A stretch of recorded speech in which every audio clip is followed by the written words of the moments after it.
Sam had to have a natural birth with Rosa. I think she went through 12 hours of labour, and knowing that there was nothing going to be at the end of it was really tough to take. We were just thinking, oh, she'll just be baby dunning. What you're picturing, but then when you see with like fingernails and everything, it's like we did name her, didn't we? When Rosa was born, we actually got to keep her for most of the day, about 12 hours, I'd say.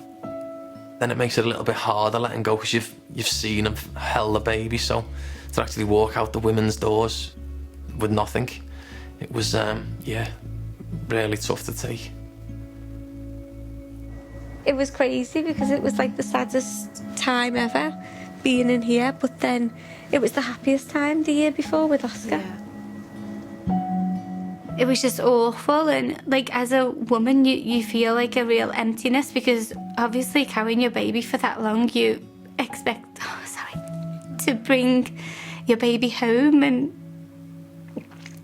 I think like after that time you just need to fill like some emptiness. Did Oscar not really understand what went on with Rosa? No, because he was only just turning 1. We haven't heard it. Like, he comes to the cemetery, he knows about it. He's been calling it a fairy garden at the moment, hasn't just because you have, like, little butterflies and stuff on. After losing our child, there was times when we were at different stages of grieving.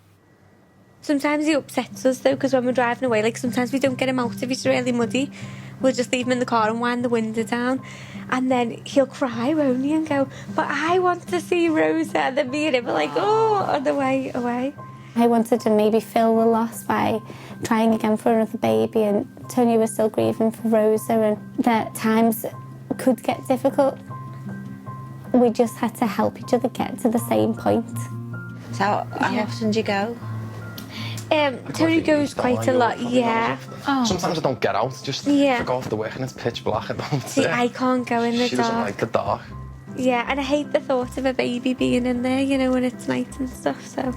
It's very important to keep the memory of Rosa going.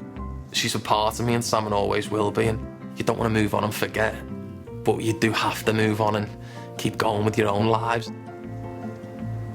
It just takes some doing to come back. But it took a while because you feel guilty as well, like we felt like... We were moving on to... Yeah. You're being silly, obviously, aren't you? But you just feel... Like, are you trying to forget about it, you know?